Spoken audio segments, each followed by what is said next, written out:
I have always maintained that the moment a person truly and honestly has any type of real near-death experience, communes with the Holy of Holies, as in God, Jesus Christ, angels, or like in several other cases encounters with beings of another dimension, something about the person or people who had the encounter must fundamentally change forever. They must be able to repeatedly demonstrate some sort of phenomena or ability, paranormal or otherwise, that can't be explained by traditional science. That is the hallmark of a genuine and irrefutable encounter. Throughout history, since the dawning of mankind, humans from all walks of life have tried to find a greater sense of self and purpose in their existence. Underneath it all, it is mostly to fulfill or answer the fundamental and profound questions of the mind, like who am I and why am I here? Many have found answers in believing in nothing, because to them, all there is a life born, a life lived, however precariously, and a life deceased. And that's it, once gone, gone forever. Others have found the answers in the safe and shallow waters of secular faith and traditional religions. Then there are the relentless ones that believe that to find self and purpose requires a much deeper dive, far from the safety of the ideology of the masses, into ancient sacred practices and belief systems. In this present day and age, words like awakening, consciousness, and enlightenment are gaining a lot of popularity on the pages and in lines of audio-visual self-help, well-being, and meditational materials. A cursory search on the internet would instantly produce thousands of results with opposing regurgitated viewpoints. So in all honesty, it can get very challenging, if not completely confusing, especially to anyone just starting out. The problem that I have found with the search for awakening, consciousness, and enlightenment is that the majority of spiritual seekers all want to attain instant enlightenment, but do not want to walk the true path that ultimately leads to the attainment of it. They are all too often misled into thinking that awakening, consciousness, and enlightenment is something that is easy to attain in minutes, hours, days, or weeks, and that anyone with little effort listening to binaural beats or guided meditation can attain it. Over the internet, there is literally a meditation for just about anything you can imagine, from sleep meditation, chakra cleansing, third eye activation, to getting rich meditation. This notion is so far removed from the truth and essence of what meditation is meant to be. So I'll set the record straight. Not everyone is capable or wired to find self, become awakened, connect to consciousness, or attain enlightenment. This is because not everyone is patient, disciplined, relentless, or courageous enough to commit to sacrificing of one's present ego, the element required for self-transformation, and thus cannot attain anything other than their portion which they are allotted at birth, in this life or the life hereafter.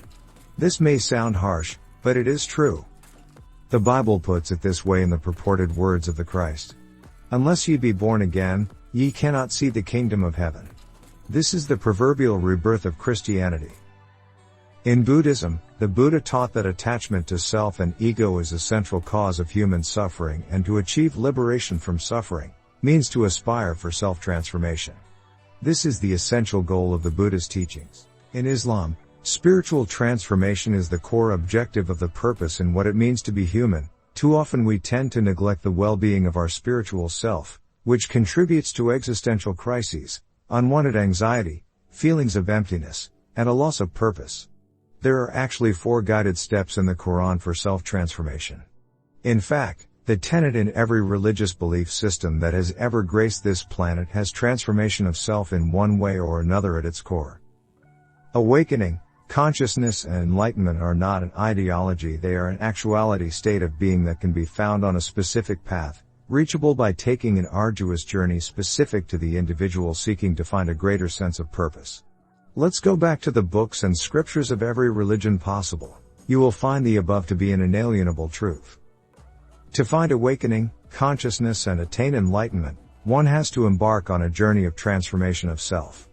No one else can take this journey for another, and no one else can experience the journey for another save the voyager for themselves. There are no shortcuts, no half points, no quick routes, and there are no magical means. There is only what I have come to term the 99-mile path for the attainment of awakening, consciousness, and enlightenment. It is the one true path that only the disciplined, strong in mind, pure in heart, and determined can tread. This is the reason why so many people and seekers who have jumped in prematurely, at the point of meditation, yoga, prayer or any other form of commune with higher consciousness without the requisite understanding or foundation, have all at one point or another failed, surrendered or stopped for lack of attaining any significant change or result.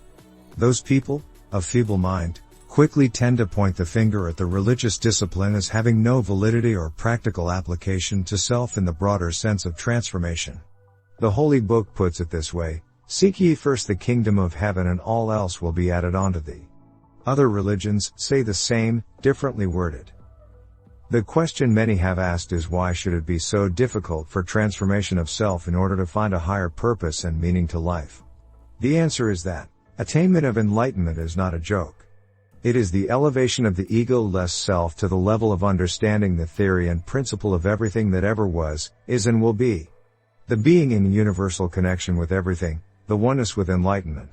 The attainment, bestowing, and endowment of paranormal abilities and supernatural powers, such as apportion, astral projection, auto-writing, bilocation, clairvoyance, divination, levitation, mediumship, precognition, psychokinesis, remote viewing, and telepathy, among others.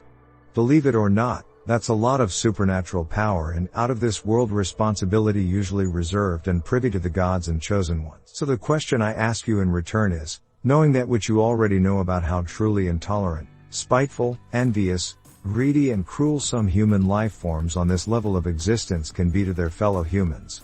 Think of the senseless disagreements, wars, conflicts, destruction and loss of lives, throughout history to date, perpetrated by some individuals, the church and state, all carried out by the few, devoid of the possession of any paranormal superpowers, universal knowledge or unique abilities. Do you honestly believe that the wisdom of the gods, the guardians of the dimensions outer and for that matter universal consciousness itself, would make the attainment of any higher power, knowledge or enlightenment easily accessible to just anyone undeserving, simply because they said a few hundred meaningless selfish prayers, belted out a few thousand out of tune ohm chants or counted 100,000 rosary beads? I honestly do not think so and hope you agree. I came not to condemn but to add to the several voices that already bring the truth of ages to seekers of a higher state of being. There are many ways to beat a drum, but only one true path to spiritual enlightenment. I will leave you to ponder over that and here end this episode, with a big thanks to you for taking the time to listen to the Voice in the Dark. For those of you who want a fresh perspective on achieving nirvana or to embark on your journey of self, I urge you to join my Patreon page, which is patreon.com/thevoiceinthedark, and choose a membership tier that suits you. My work can only keep going with the support of die-hard committed subscribers and patrons. In truth, you make it all happen. You keep me motivated, cover the expenses, and most importantly you ensure the podcast grows into what was intended.